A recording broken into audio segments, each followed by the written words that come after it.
আকাশ তোমার বাতাস। নমস্কার, তোমার আকাশ তোমার বাতাস অনুষ্ঠানে সৌমিত্র চট্টোপাধ্যায় সঙ্গে আছে। আপনারা জানেন সুচিত্রা মিত্র। আপনাদের আগেই জানিয়েছি তিনি সম্পর্কে আমার ছোট মাসি। তার সঙ্গে আমার আলাপচারি চলবে, তবে তার আগে অনুষ্ঠানের গোড়ায় রইল সুচিত্রা মিত্র সম্পর্কে গুলজার সাহেবের কিছু কথা। लेजेंड्स तो ऐसे ही बनते हैं, कतरा कतरा कतरा करते करते मटकी भर जाती है। जब टैगोर को पढ़ने का शौक हुआ था तो किताबें जमा की थी, और जब सुनने का शौक हुआ तो दो आवाज़ें मिली, एक हेमंतदा और दूसरी थी सुचित्रा मित्र। मुझे उम्मीद नहीं कि टैगोर का कोई भी गीत बचा होगा जो सुचित्रा मित्र ने ना गाया हो, और अब तो इतना सुना है उन्हें कि लगता है टैगोर ने लिखते वक्त भी उनकी आवाज़ सुन ली होगी। टैगोर रचनावली खोलो तो सुचित्रा मित्र की आवाज़ सुनाई देने लगती है। रविंद्र संगीत उनकी आवाज़ के बगैर अब मुकम्मल नहीं होता। जैसे सुबह लक्ष्मी की आवाज़ मीरा का आंचल लगता है, उसी तरह सुचित्रा मित्र की आवाज़ अब टैगोर का दामन महसूस होती है। নীল দিগান্তে ওই ফুলের আগুন লাগলো, या যদি তোর ডাক শুনে কেউ না আসে তবে একলা চলো রে, বেশুমার গীত উনকি আওয়াজ में खिले। গুলজার সাহেবের কথা তো শুনলাম, এবার ফের আড্ডা। আচ্ছা ছোট মাসি, রবি তীর্থ এই তো গত মাসে ফের পরিশোধ মঞ্চস্থ করলো, তাই না? মানে 31 বছর পরে আবার মঞ্চস্থ করলো। আগের বারে তো কিভাবে হয়েছিল সেটা আমরা একটু জানি, কিন্তু আমি শ্রোতাদের জন্য বলছি যে তোমার সেই স্মৃতি একটু বলবে। 76-এর স্মৃতি। 76-এর স্মৃতি আমার সব মনে নেই, তবে এইসবগুলো আগে খুব এক্সপেরিমেন্ট করতাম আমি। আর বলতে নেই আমার ভাগ্য ভালো যে আমি মার খাইনি আর কি, লোকে নিয়েছে। কারণ আমার মনে হলো যে শুধু সামান্যত্ব নাটক না, ওর মধ্যে যারা গভীর কথা আছে, একটু ডায়ালগগুলো দিলে সেই আপলিফটমেন্টটা পাওয়া যাবে আর কি, স্টোরিটা বোঝা যাবে। সেইভাবে তখন এটাকে পরিশোধ কাব্য আর সামান্যত্ব নাটক কিছু মিলিয়ে এটাকে তৈরি করেছে একটা। তখন বজ্র সেন কে করেছিলেন? তোর বজ্র সেনের গান নেচেছিল, আরেকজন গান গিয়েছিল হেমন্ত। হ্যাঁ, হেমন্ত আমি তো খুব বন্ধু ছিলাম। হেমন্তকে বললি তখন, কিন্তু রিহার্সাল হেমন্তকে স্মরণ করিয়ে দিয়েছিলাম আমি যখন প্রথম ফিল্মে এলাম তখন, যে আপনাকে আমি প্রথম দেখেছি তো ওই বাড়িতে। ও তো দিদিদের বন্ধু ছিল খুব, কিন্তু সে আমি ওকে হেমন্ত বলতাম। কোনো হেমন্ত ওই বছর দুয়েকের বড় ছিল আমার থেকে। বছর দুয়েকের বড় কে পরোয়া করে। আর তুমি শ্যামার গান গেয়েছিলে? আমি শ্যামার গান করেছিলাম। সেগুলো শুনলে আমার এখনো আশ্চর্য লাগে, তুমি চুস্কেলে কী করে গাইতাম জানি না, এখন তো বুড়ো হয়ে গেছে, এখন পারি না। আচ্ছা একটা কথা তুমি এখনই বললে যে এই যে শ্যামার মধ্যে একটা আপলিফটমেন্ট তুমি দেখতে পাও, এবং সেই জন্যই শ্যামা এবং পরিশোধ এই দুটোকে মিলিয়ে তুমি সেই মেসেজটা মানুষের কাছে পৌঁছে দিতে চাইছো হয়তো। এটা কিন্তু তোমার গান শুনলে বাঙালি শ্রোতা শুধু যে তোমার গানেই মুগ্ধ হন তা নন, মানে তোমার গানের যে নির্বাচন সেটার মধ্যেও কিন্তু একটা এই আপলিফটমেন্টের একটা ছোঁয়া পাওয়া যায়, যে কোথাও একটা উচ্চস্তরের ভাবনা থেকে তুমি যেন গানগুলোকে গ্রন্থনা করছো। বলু, আমি এই কথা শুনলে আমার লজ্জা হচ্ছে, কিন্তু তুই বিশ্বাস কর আমি জোর করে করি না। ভেতরে আমি যদি ভাবি যে এই গান করব, এই গান আজকে করবো, এই অকেশনটাই, সুতরাং এরকম গান করলে ভালো। একটা গান ভাবলে আমার পরপর গানগুলো এসে যায়, আমাকে গীতবিতান দেখতে হয় না। এটা আমার হয়ে গেছে, কারণ আমি বিশ্বাস করি যে রবীন্দ্রনাথ গানের যে কোনো তুমি ক্রিয়েটারের কাজ করতে যাও, তার সঙ্গে একাত্ম না হলে তো পারবে না। সে কী বলতে চায় তাহলে কী করে মেলাবে? এই করেই হয়েছে বোধ, আমি জানি না, এটা কনসিয়াসলি আমি করি না। আর গীতবিতান খুলে প্যাঁ প্যাঁ করে ঘুরছি তা হয় না। আর সে যেমন আমি বলছি, যেমন সকাল থেকে একটা না একটা কিছু সুর নিয়ে রবীন্দ্রনাথের ওঠে ঘুম ভাঙে, সারাদিন এটা চলে। যেদিন এটা হয় না আমি যে বেসুর হয়ে গেছি, তারপরে আবার ফিরে আসবার চেষ্টা করি। তুমি যে বললে যে একটা গানের সুর দিয়ে সকালবেলা একটা শুরু হয়, সারাদিন সেই গান চলতে থাকে, সমস্ত দিনটাই যেন গান। এতে আমার তোমারই একটা লেখা একটা জায়গায় তুমি লিখেছিলে, সেটা মনে পড়ছে, সেটা একটু শ্রোতাদের শোনাই। বেথুন কলেজিয়েট স্কুলে 4র্থ শ্রেণীতে ভর্তি হয়েছিলে তুমি। সেখানে গান শেখাতেন অমিতা সেন, খুকু। অন্যান্য পড়ালেখার সঙ্গে সেখানে গানও শিখতে হতো। তুমি লিখেছো যে নিত্যকার পাঠাভ্যাসের আগে বিশ্ব সাথে যোগে যেথায় বিহারো, অন্তর্মম বিকশিত করো, আমার মাথা নত করে দাও হে তোমার চরণ ধুলার তলে, বিপদে মোরে রক্ষা করো এ নহে মোর প্রার্থনা, বিপদে আমি না যেন করি ভয়। এমনি আরও কত গান।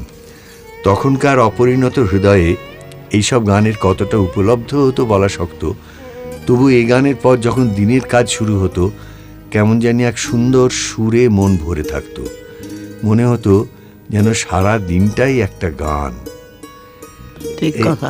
আসলে আমি বলছি যেন তুই বুঝতে পারবি, এই যে বলছিলাম যে আমাদের বাড়িতে অ্যাটমসফিয়ার যেটা ছিল, এই যে 5 জন গুণী মানুষ আসতেন, বোদ্ধা লোক আসতেন, তাদের আলোচনা ছিল, ভেতরে বসে এগুলো পড়তো জানিস। ভিত্তিটা এইভাবে হতে হতে এখানে এসছি যে বুঝতে না পারলেও মনটা ভরে যেত, এবং কিছু তো বুঝতে পারতাম নিশ্চয়ই, সবটা না বুঝলেও। হ্যাঁ, এটাও সত্য জানো, গানের আবার যে দিকটায় তুমি লেগে থেকেছো এত এত এত বছর, সে অর্থাৎ রবীন্দ্রনাথের গান, তার একটা এমন কি বলবো ছোঁয়াচে প্রায় পরিবেশ তৈরি হয় গান, সেই গান শুনলে, যে তুমি যখন ছোটবেলায় গান করতে, আমরা ওইখানে সঙ্গে সঙ্গে গাইতে আমার মনে আছে। তুমি পরেও অনেক সময় আমরা বড় হওয়ার পরে হয়তো কোথাও দেখা হয়েছে, তুমি গান করছো, তুমি বললে আমায় ডেকে তুই পাশে বস, আমার সঙ্গে গলা মেলা।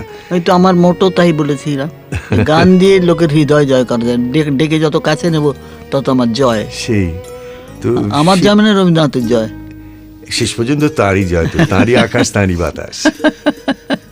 একটা জিনিস যেন এই প্রসঙ্গে আমার মনে হচ্ছে, সেটা হচ্ছে যখন ওই অনেক দিন পরে তানসেন সঙ্গীত সম্মেলন শুরু হলো, মাঝে বহু বছর বন্ধ থাকার পর, সেই প্রথম রবীন্দ্রসঙ্গীত সেখানে স্থান পেল এবং তুমি গান করেছিলে।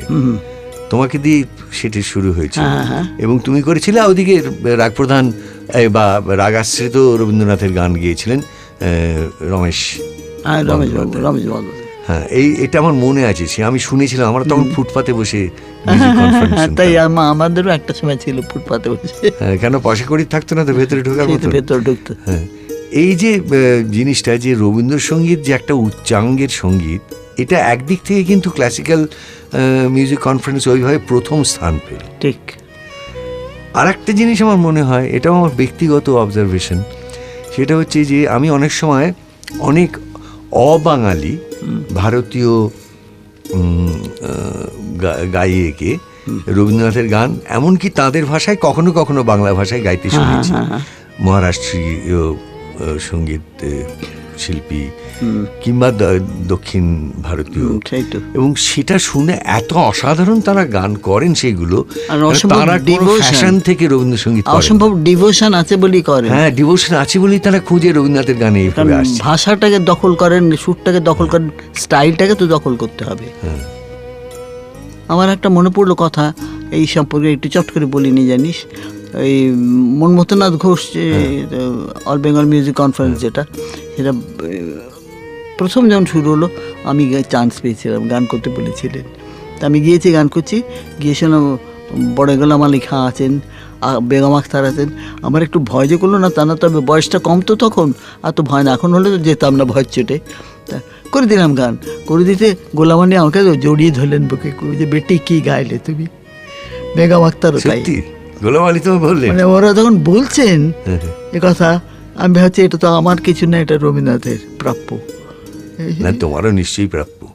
এইবারে একটা কথা মনে হচ্ছে যে শুধু তো গায়কের জন্য গান নয়, তো রবীন্দ্রনাথ নিজেই বলে গিয়েছেন, শ্রোতাও রয়েছে তার মধ্যে। এবং গোলাম আলীর মতন শ্রোতার তোমার গান শুনে যেমন ভালো লেগেছিল, তোমার আর একটা জায়গায় আমি একটা লেখা পেয়েছি, যেখানে একটি ছেলে করিমগঞ্জে, সে তোমার গান শুনে তার কি প্রতিক্রিয়া হয়েছিল, আমি সেই জায়গাটা একটু শ্রোতাদের কাছে পড়ে শোনাচ্ছি।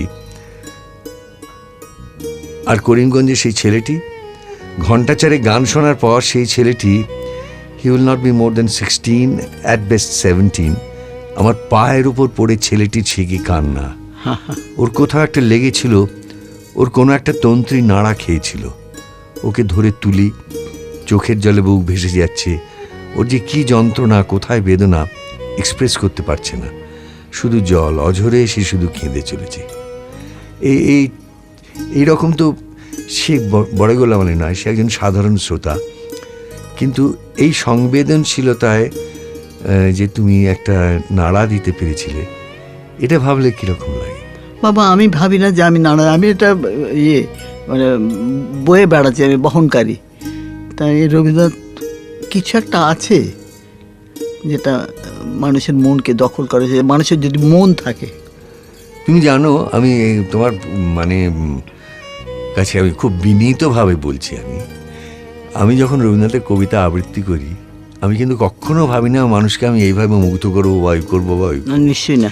আমি খালি ভাবি আমি এই কবিতাটা তাকে যে পৌঁছে দেওয়ার চেষ্টা করছি শ্রোতার কাছে। মানে সত্যি তো, যে সম্ভারের আমি বহনকারী তোমার ভাষায়, সেই সম্ভারটা এত বড় যে সেখানে নিজেকে কোনোভাবে আনতে আর ইচ্ছে করে না। এটা আসে না, যদি যে মুহূর্তে সেইটা ভাববে তুমি, সেই মুহূর্তে তোমার সৃষ্টিটা বিফল। ছোট মাসি, এইসব গভীর কথা বলতে বলতে তোমারও চোখে জল এসে যাচ্ছে, আমারও। আমি একটু হালকা কথায় ফিরছি।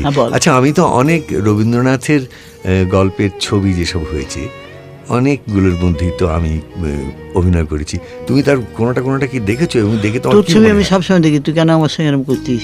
তুই সৌমিত্র চারা যে আমার বোনপো বলে না, পুলু বলে ওটা, তুই তোর অভিনয় আমার ভালো লাগে। ওটা অভিনয় না, এই হচ্ছে complete identification with the character you are doing. আমার সেই চরিত্রগুলো একবারে মুখের সামনে, চোখের সামনে রক্ত মাংসের শরীর হয়ে দাঁড়ায়। তুমি এটা বললে না, এটি আমার একটা বিরাট পুরস্কার। লজ্জা দিসনি। ছোট মাসি, তুমি তো এত বিদেশে গিয়েছো, বিদেশে গান করেছো, রবীন্দ্রনাথের গান সেখানে পৌঁছে দিয়েছো, রবীন্দ্রনাথের গানের সম্ভারের বহনকারী হয়ে। তোমার সেখানকার কোনো অভিজ্ঞতা, এমন কোনো কিছু ঘটেছে কি যেটা শুনে মনে হচ্ছে হ্যাঁ, এতদিন ধরে যে গান করছি, এতদিন ধরে যে রবীন্দ্রনাথের গানে একনিষ্ঠ হয়ে আছি, এটা সার্থক হচ্ছে এই দূর বিদেশে এসেও? বাবা, একটা কথা বলি, নিশ্চয় হয়েছে। কেন, আমি বললাম তো যে শুধু এত বিদেশ যে ঘুরেছি, দেশ বিদেশ ঘুরেছি আমি, কিন্তু তার যে গান শুনেছি সেটা শুধু বাঙালিকে শোনাবার জন্য ঘুরিনি, সেই দেশের লোককে শোনাবার জন্য। কাজে আমি গান যখন বাছি, তখন ওরা যাতে বুঝতে পারে রবীন্দ্রনাথ এমন প্রচুর গান আছে যারা ভাষা বোঝে না, কিন্তু তার রিদমটা বোঝে, তার সুরটা বোঝে, তার মর্মস্থলে পৌঁছতে পারে ওই রিদম এবং সুরের মাধ্যমে, কারণ তার তো বাংলা যায় না। এরকম করে আমি অনেক বন্ধু করছি, এবং এরকম হয়েছে যে তারা এসে, বিদেশি তারা এসে, তুমি কী করে করলে এইগুলো, ইনস্ট্রুমেন্টগুলো দিয়ে আমরা একটু দেখতে চাই, আমাদের সামনে করো। স্টেজের মধ্যে এসে তখন আবার সেটা করে তাদের বোঝাতে হয়েছে যে কী করে করতে হয়, কারণ ওদের ওয়েস্টার্ন মিউজিক আর আমাদের ইস্টার্ন মিউজিকে তো অনেক তফাৎ। হ্যাঁ, কিন্তু আমি এই অভিযানটা পেয়েছি বলি আমি বিদেশে যাই। সত্যি কথা বলতে কি, বাঙালি আমার সবচেয়ে বড় শ্রোতা, কেমন তো, তারাই বড় করেছেন আমাকে। কিন্তু বাঙালি শোনাবার জন্য তো আমার লন্ডনে যাবার দরকার নেই, তারা তো আসেন, তারা এখানে শুনতে পারেন। কিন্তু আমি যাই যদি ওখানকার মানুষকে গানের মাধ্যমে মানুষ, প্রত্যেক রকমের মানুষকে মানে বন্ধু করা যায় কিনা, কারণ গানের থেকে বড় বন্ধু আর নেই, গানের থেকে বড় কানেকশন আর নেই। আচ্ছা ছোট মাসি, গান তো নিশ্চয়ই তোমার সব থেকে বড় সংযোগের সেতু, মানুষের কাছে বন্ধু হওয়ার সেতু, সব কিছুই মানছি। কিন্তু তুমি যে আরও এত সব কাজ করেছো, তুমি অভিনয় করেছো, আবৃত্তি করো, মাঝে মাঝে নেচেওছো, এবং তাছাড়া ছবি আঁকো, তুমি সব পুতুল টুতুলও করো, তো আমি জানি সেসব। তো আমি পুতুলের সঙ্গে টুতুল লাগালি কেন? হ্যাঁ, পুতুলের সঙ্গে টুতুল লাগালি কেন? ওটা জানি না, বাংলা ভাষা সেই যুগ্ম শব্দের অভ্যাস থেকে। কিন্তু যাই হোক, তো এই যে এটা তো নিশ্চয়ই আমি ধরে নিতে পারি তোমার নিজেকে প্রকাশ করার একটা আকুলতা। তো এটা কোত্থেকে এলো, এত জিনিসের দিকে আকর্ষণ? কী করে এলো তা বলতে পারো না। এরকম হতে পারে যে আমার বাড়ির অ্যাটমসফিয়ার, শান্তিনিকেতনে খোলামেলার মধ্যে থাকা, এইটার থেকে বোধহয় এসেছে কি না জানি না, কিন্তু আমার ভেতরে বোধহয় ছিল একটা দুষ্টুমি বুদ্ধি। দেখ, এই যে করি এগুলো কিন্তু কিছু তাগিদেতে করি না, নিজেকে প্রকাশ করা বা কিছু না। আমি ওইভাবে প্রকাশ করা যে কিছু একটা করবো, একটা মনটা অস্থির লাগছে, হাতের কাছে মাটি পেলে কিছু গড়ে ফেলি, কিন্তু আমি কোনোদিন শিখিনি। শান্তিনিকেতনেও ছিলাম, ওইভাবে ধরা বাঁধা করে দিয়ে ছবি আঁকা বা পুতুল গড়া শিখেছি, তা শিখিনি। ওটা কোত্থেকে আসে যায় না। সেই পুতুল টুতুল ঠিকই বলেছিস, কিছু পুতুল হয় কিনা জানি না, টুতুল হয়। আচ্ছা শোনো, আমার কিন্তু একটা জিনিস মনে হয়, সেটা হচ্ছে যে আসলে কিছু মানুষের ভেতর থাকে, আমি আমার ভেতরেই সেটা বুঝতে পারি, যে কিছু না করে আমি পারি না। ওইটাই কথা। হ্যাঁ, আমি কিছু একটা সবসময় কিছু না কিছু করতে চাই। ঠিক ঠিক সেটা যদি কিছু গড়তে পারি তাহলে তো ভালো। ঠিক। অ্যান্ড গড়ন যদি নাও ফোটে, আমি ধরুন খুব বিচ্ছিরি ছবি আঁকি, কিন্তু তবু মাঝে মাঝে যখন কিচ্ছু করার থাকে না, তখন খাতা পেন্সিল নিয়ে হিজিবিজি কাটি। ঠিক সেম থিং, এটার জন্যই করি আমি। হ্যাঁ, এবং এতে তোমার আমার যেগুলো প্রধান ভালোবাসার জায়গা, অর্থাৎ তোমার গান, আমার অভিনয়, আমার কবিতা লেখা, এগুলো হয়তো এই সঙ্গের কাজগুলোর জন্য আরও হয়তো খানিকটা তীব্র হয়ে ওঠে। নিশ্চয়ই নিশ্চয়ই, ঠিকই বলেছে। ছোট মাসি, গানের বাইরে তোমার আরও নানা রকম সব কর্মকাণ্ড তো আছে, সেসব কথা যখন এসেই পড়লো, তখন তোমার গলায় একটু আবৃত্তি না শুনে আমি অন্তত ছাড়বো না। না তাই বলে তুমি পাল্টা আমাকে আবার গান করতে বলো না, জানো, সেখানে ভীষণ মুশকিল হয়ে পড়ে যাব। এই তো সুবীর এখানে আছে, সুবীর মিত্র, গত অনুষ্ঠানেই তার সঙ্গে আপনাদের আলাপ হয়েছিল। তিনি পেশায় একটি প্রকাশনা সংস্থার শীর্ষ পদে কর্মরত, কিন্তু তিনি সুচিত্রা মিত্রের সঙ্গে দীর্ঘকাল নানা অনুষ্ঠান করেছেন। ছোট মাসি, তুমি সুবীরের সঙ্গে কর্ণকুন্তী সংবাদ থেকে একটু আমাদের পড়ে শোনাও। পুণ্য জাহ্নবীর তীরে সন্ধ্যা সবিতার বন্দনায় আচিরত, কর্ণ নাম যার, অধিরথ সুতপুত্র, রাধা গর্ভজাত, সেই আমি, কহ মোরে তুমি কে গো মাতো? বৎস, তোর জীবনের প্রথম প্রভাতে পরিচয় করাইছি তোরে বিশ্ব সাথে, সেই আমি আসিয়াছি ছাড়ি সর্বলাজ, তোরে দিতে আপনার পরিচয় আজ। দেবী, তবনত নেত্র কিরণ সম্পাতে চিত্ত বিগলিত মোর, সূর্য করখাতে শৈল তুষারের মতো। তব কণ্ঠস্বর যেন পূর্ব জন্ম হতে পশিকর্ণ পর, জাগাইছে অপূর্ব বেদনা। কহ মোরে, জন্ম মোর বাঁধা আছে কি রহস্য ডোরে, তোমার সাথে হে অপরিচিতা? ধৈর্য ধর ওরে বৎস ক্ষণকাল, দেব দিবাকর আগে যাক অস্তাচলে, সন্ধ্যার তেমির আসুক নিবিড় হয়ে, কহিতরে বীর কুন্তি আমি। তুমি কুন্তি, অর্জুন জননী? অর্জুন জননী বটে, তাই মনে গণি দেশ করিও না বৎস। আজও মনে পড়ে অস্ত্র পরীক্ষার দিন হস্তিনা নগরে তুমি ধীরে প্রবেশিলে তরুণ কুমার রঙ্গস্থলে, নক্ষত্র খচিত পূর্বাশার প্রান্ত দেশে নবদিত অরুণের মতো। যবনিকা অন্তরালে নারী ছিল যত, তার মধ্যে বাক্যহীনা কে সে অভাগিনী, অতৃপ্ত স্নেহ ক্ষুধার সহস্র নাগিনী জাগায় জর্জর বক্ষে। কাহার নয়ন তোমার সর্বাঙ্গে দিল আশিস চুম্বন, অর্জুন জননী সেজেই।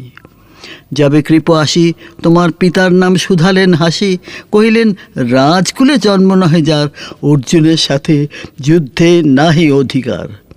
আর রক্ত আনত মুখে না রহিল বাণী, দাঁড়ায় রইলে সেই লজ্জা আভাখানি, দহিল যাহার বক্ষ অগ্নিসম তেজে, কে সেই অভাগিনী? অর্জুন জননী সেজে। পুত্র দুর্যোধন ধন্য, তখনই তোমারে অঙ্গরাজ্যে কইল অভিষেক, ধন্য তারে। মোর দুই নেত্র হতে অশ্রু বাড়ির আসি, উদ্দেশ্যে তোমারই শিরে উচ্ছ্বসিল আসি অভিষেক সাথে। হেনকালে করি পথ, রঙ্গমাঝে পশিলেন সুত অধিরথ, আনন্দ বেহল। তখনই সে রাজ সাজে, চারিদিকে কুতূহলী জনতার মাঝে, অভিষেক সিক্ত শির লুটায় চরণে, সুত বৃদ্ধে প্রণমিলে পিতৃ সম্ভাষণে। ক্রূর হাস্যে পাণ্ডবের বন্ধুগণ সবে ধিক্কারিল, সেই ক্ষণে পরম গরবে বীর বলি যে তোমারে ওগো বীরমণি আসিছিল, আমি সেই অর্জুন জননী। প্রণমী তোমারে আর্যে, রাজমাতা তুমি, কেনই তা একাকিনী? এ যে রণভূমি, আমি কুরু সেনাপতি। পুত্র ভিক্ষা আছে, বিফল না ফিরি জানো। ভিক্ষা মোর কাছে? আপন পৌরুষ ছাড়া, ধর্ম ছাড়া আর যাহা আজ্ঞা করো দিব চরণে তোমার। এসেছি তোমারে নিতে। কোথা লবে মোরে? তৃষিত বক্ষের মাঝে নবমাতৃক্রোড়ে। পঞ্চপুত্রে ধন্য তুমি, তুমি ভাগ্যবতী। আমি কুলশীলহীন ক্ষুদ্র নরপতি, মোরে কোথা দিবে স্থান? সর্ব উচ্চ ভাগে তোমারে বসাবো মোর সর্বপুত্র আগে। জ্যেষ্ঠ পুত্র তুমি। কোন অধিকার মদে প্রবেশ করিব সেথা? সাম্রাজ্য সম্পদে বঞ্চিত হয়েছে যারা, মাতৃস্নেহ ধনে তাহাদের পূর্ণ অংশ খণ্ডিব কেমনে কহ মোরে? দূতপনে না হয় বিক্রয়, বাহুবলে নাহি হারে মাতার হৃদয়, সে যে বিধাতার দান। পুত্র মোরে, বিধাতার অধিকার লয়ে এই ক্রোড়ে এসেছিলি একদিন। সেই অধিকারে আয় ফিরে সগৌরবে, আয় নির্বিচারে। সকল ভ্রাতার মাঝে মাতৃ অঙ্কে মম লহ আপনা স্থান। ছোট মাসি, এইখানে একটু বলি, আমি জানি টরন্টোতে তুমি একটা অদ্ভুত কাণ্ড করেছিলে। সেই গল্পটা না, সেটা বরং সুবীরই আমাদের শোনাক। সুবীর, তুমি তো অনেক দিনই সুচিত্রা মিত্রের সঙ্গে একসঙ্গে কাজ করেছো। উনি গান করছেন, তুমি পাশে ভাষ্যপাঠ করছো, এবং দেশে শুধু নয় এমনকি বিদেশেও এই কাজ তুমি করেছো। তো তোমার কি কোনো এরকম স্মরণীয় অভিজ্ঞতা আছে এই বিষয়ে, দেশে হোক বা এমনকি বিদেশে? তুমি সেটা আমাদের একটু বলবে? হ্যাঁ, মানে স্মরণীয় ঘটনা তো অনেকগুলোই আছে, তার মধ্যে একটি ঘটনাই আমি বলছি। 1975 সালে আমরা সুচিত্রাদির সঙ্গে প্রায় 33 জন শিল্পী আমেরিকা গিয়েছিলাম এবং কানাডাতে গিয়েছিলাম। তো কানাডাতে অটোয়াতে আমাদের মেয়র, ওখানকার মেয়র, তা তিনি সুচিত্রাদিকে সম্বর্ধনা জানাবার জন্য তার অফিসে নিমন্ত্রণ করেছিলেন। তো আমরা সেখানে গেছি। সেখানে যাওয়ার পরে সেখানকার মেয়র আমাদের ভারতীয় সংস্কৃতি, ভারতীয় গান সম্পর্কে নানা আলোচনা করতে থাকলেন সুচিত্রাদির সঙ্গে। কিন্তু মাঝে মাঝে একটু উনি আক্ষেপ করছিলেন যে আমার বোধহয় এই ভারতীয় গান বা রবীন্দ্রনাথের গান শোনার সুযোগ হলো না, তা সেই জন্যই আমার খুব খারাপ লাগছে। তো সুচিত্রাদি তখন বললেন যে তা কেন, আপনি যদি বলেন তো আমরা এখানেই সেটা আয়োজন করতে পারি। উনি বললেন এখানে মানে এই অফিসে এইখানে? উনি বললেন হ্যাঁ। বললেন মানে আপনি করতে পারবেন? এটা তো অডিটোরিয়াম নয়। বললেন তাতে কি হয়েছে, আপনি যদি অনুমতি করেন তাহলে আমরা এখানেই করতে পারবো। তখন উনি বললেন যে তাহলে তো আমি খুব কৃতজ্ঞ বোধ করবো। তা সুচিত্রাদি বললেন ঠিক আছে, আপনি তাহলে আপনার অফিসের কাউকে বলুন একটু আপনার এই আসবাবপত্র, টেবিল চেয়ার যেগুলো আছে একটু একটু সরিয়ে টরিয়ে দিতে, তাহলে আমরা এখানেই করবো। উনি সঙ্গে সঙ্গে লোকজন ডাকলেন, তারা সব তার অফিসের চেয়ার টেবিল সমস্ত সরিয়ে দিলেন। সুচিত্রাদি তখন গানের মেয়েদের বললেন এই তোরা সব একদিকে রেডি হয়েছে, গান হবে। আর মেয়েদের বললেন তোরা রেডি হ। প্রত্যেকে তখন রেডি হয়ে গেল, শাড়ি টাড়ি আঁচল টাচল গুজে। তখন সুচিত্রা বললেন নে আবার আমি ধরছি, তোরাও গান কর, ওরাও নাচবে। সেখানেই গান আরম্ভ হলো, নাচ আরম্ভ হলো। সে এক হৈ হৈ ব্যাপার। তখন ওখানকার যারা মানে কানাডার সেই অফিসের মেয়রের অফিসের যারা ছিলেন তারা এসে একদম মানে আপ্লুত ধন্য করতে লাগলেন এবং সুচিত্রাদিকে একটা বিশেষভাবে মেয়র একটা ওদের উপহার দিলেন। আমরা সেদিন যে আনন্দ পেয়েছিলাম এবং সুচিত্রার যে স্পিরিট, যে কোনো মুহূর্তে যে কোনো জায়গায় যে দাঁড়িয়ে পড়া, এটা আমি ভাবতে পারি না। ছোট মাসি, এ তো গেল তুমি কি কাণ্ড করেছিলে, আর তোমাকে নিয়েও অনেক কাণ্ড হয়েছে। তার মধ্যে একটা রাজা সেনের একটা ছবি হয়েছিল তোমাকে নিয়ে। রাজা সেন এখন একটু দূরে আছেন, দেশের বাইরে, তো কিন্তু তবু আমরা তাকে ধরেছিলাম, টেলিফোনেই ধরেছিলাম। তিনি তোমার সম্বন্ধে কি বলছেন আমরা একটু শুনি। সুচিত্রা মিত্র কেমন গায়ক, গায়িকা, বা তিনি কিভাবে কত বড় শিল্পী, সেদিকটা তো আছেই, কিন্তু পাশাপাশি আরো একটা বড় জায়গা হচ্ছে, সেটা হচ্ছে যে তার জীবনের সংগ্রাম। যে সংগ্রামটাকে থাকা সত্ত্বেও সে একটা জায়গায় পৌঁছচ্ছেন, এই যে তার যে কঠোর পরিশ্রম এবং সাধনা, এইটা আমাকে মূলত আকর্ষণ করেছে। তৈরি করার সময় সবচেয়ে বড় যেটা একটা ঘটনা আমার বেশি মনে পড়ে, সেটা হচ্ছে যে আমরা যখন শান্তিনিকেতনে গেছি শুটিংয়ের জন্য, তো আমরা প্রথম দিন পৌঁছেছিলাম যেখানে একটা হোটেলে। সেইখানে পৌঁছে আমরা যখন সবে পৌঁছে দুপুরে মধ্যাহ্ন ভোজ করছি, এমন সময় প্রচুর কালো মেঘ চতুর্দিকে ছড়িয়ে গেছে। তা আমরা দেখলাম সুচিত্রাদি বেরিয়ে ছাদে উঠে গেলেন, এবং ছাদে উঠে তিনি এই যে অসাধারণ কালো মেঘের রূপটা দেখছেন, তখন আমি সৌমেন্দ্র রায়কে বললাম যে উনি তো এরকম ছাদে গেছেন।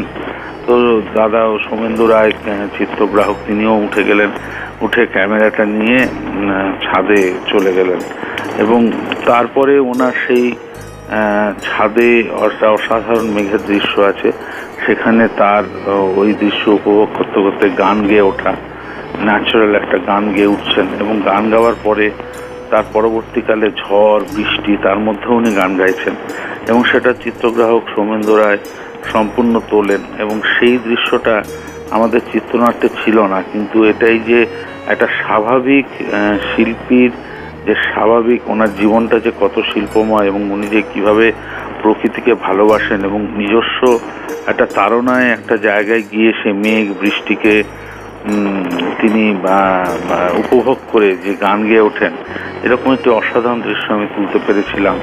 সেটা কিন্তু তার যে নিজস্ব চারিত্রিক বৈশিষ্ট্য সেটা থেকেই, সেইটা আমার কাছে একটা খুব মনে হয় উল্লেখযোগ্য ঘটনা।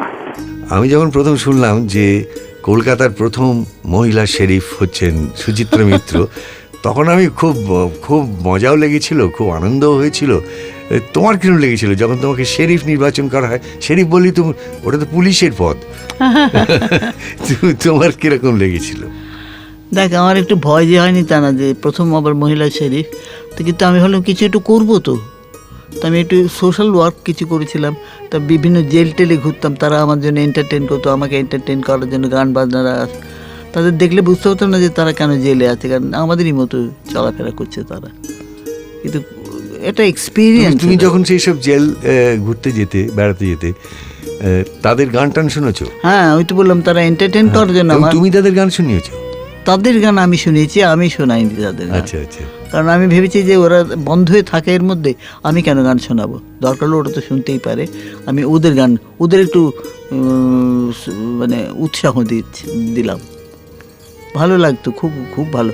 অথচ কী করে এক একজন মানে সাংঘাতিক অপরাধ করেছে বলে, আর কী করে এরা অপরাধ করে, যারা এরকম গান করে তাহলে তো আমিও একদিন খুন করবো কাউকে, সে ভয় করে বাপরে।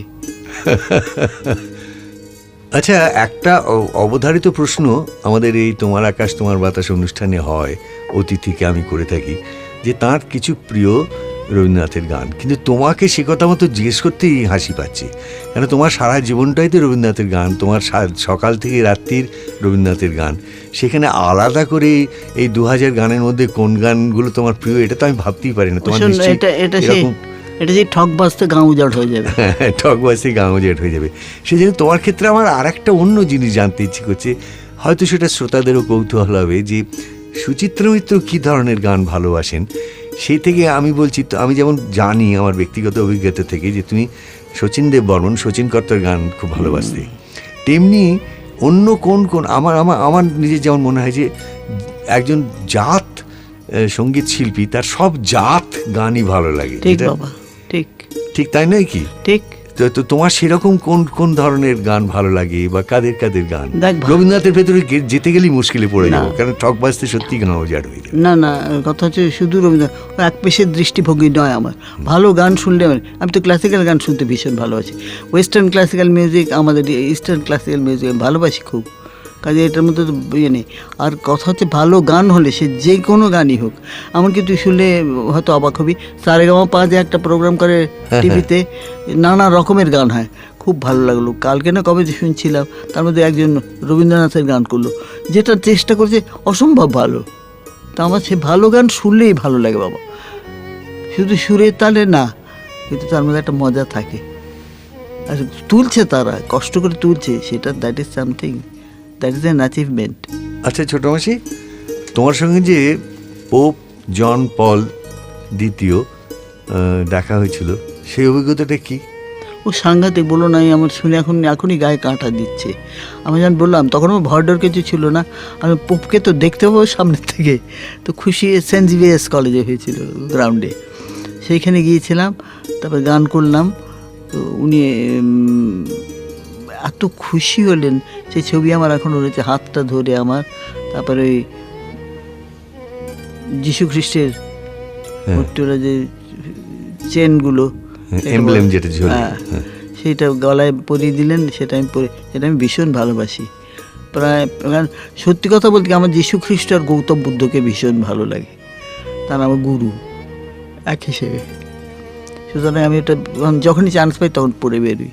তুমি যে বললে যে গৌতম বুদ্ধ আর জিসাস ক্রাইস্ট, যীশু খ্রিস্ট তোমার সব থেকে প্রিয়, রবীন্দ্রনাথের এরা খুব প্রিয় ছিলেন, এবং রবীন্দ্রনাথের সূত্রে এই দুজনকে মনে করে একটা গান যেন বারবার আমার কাছে এখন বাজতে শুরু করেছে আমার কানে, একলা চলো রে, যদি তোর ডাক শুনে কেউ না আসে তবে একলা চলো রে। এই গানটি মহাত্মা গান্ধীরও খুব প্রিয় গান ছিল।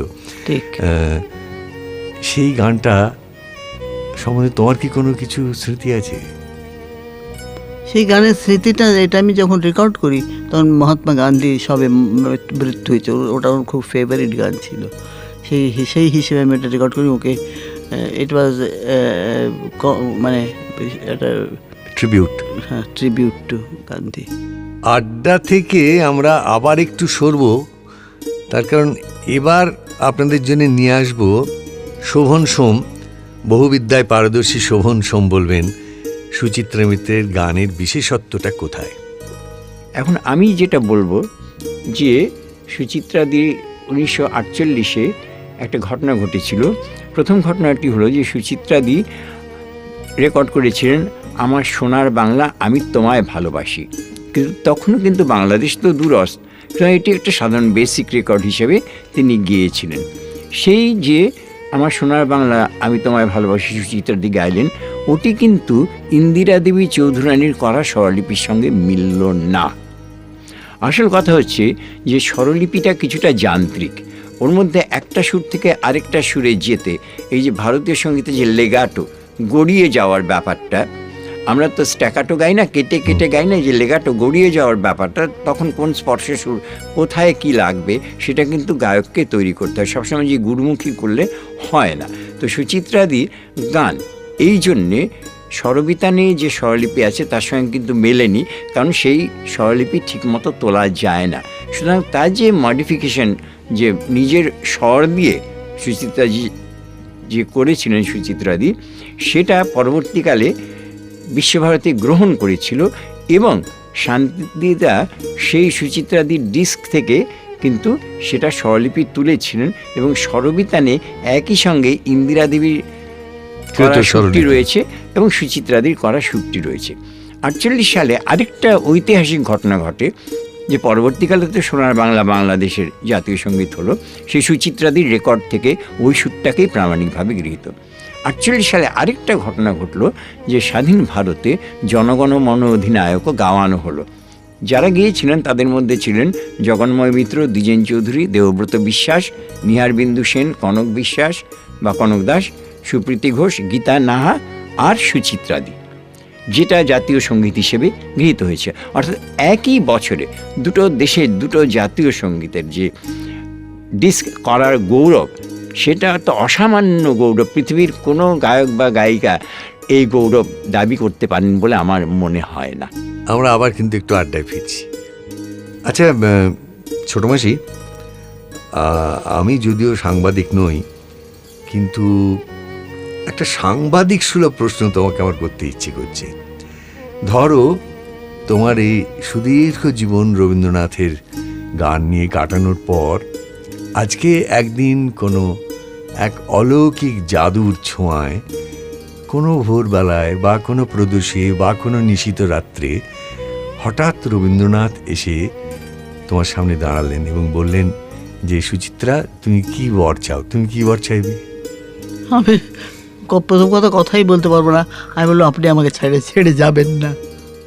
ছোট মাসি, তুমি যে তোমার আকাশ তোমার বাতাসের অতিথি হয়ে এলে এবং এতক্ষণ ধরে আমরা কথা বললাম, এই কোথায় শেষ করবো আমি তাই তো বুঝতে পারছি না। সত্যি বিশেষ করে তোমারই জন্যে মানে এটা শেষ করা এত শক্ত হয়ে দাঁড়াচ্ছে। তোমার এই বিস্তৃত জীবনের এত অভিজ্ঞতা, শিল্পের এমন অসামান্য সাফল্য, সব কিছু যখনই মনে করি তখন তো আমি তোমার কাছে সেই পুলু ছোটোবেলার বলে বলছি না, এটা আমি যে কোনো অন্য বাঙালির সঙ্গে এক জায়গায় দাঁড়িয়ে, এক ভূমিতে দাঁড়িয়ে আমি তোমাকে যখন দেখি, তখন তোমার সঙ্গে কথা বলা কোথায় শেষ করবো আমি বুঝতেই পারি না।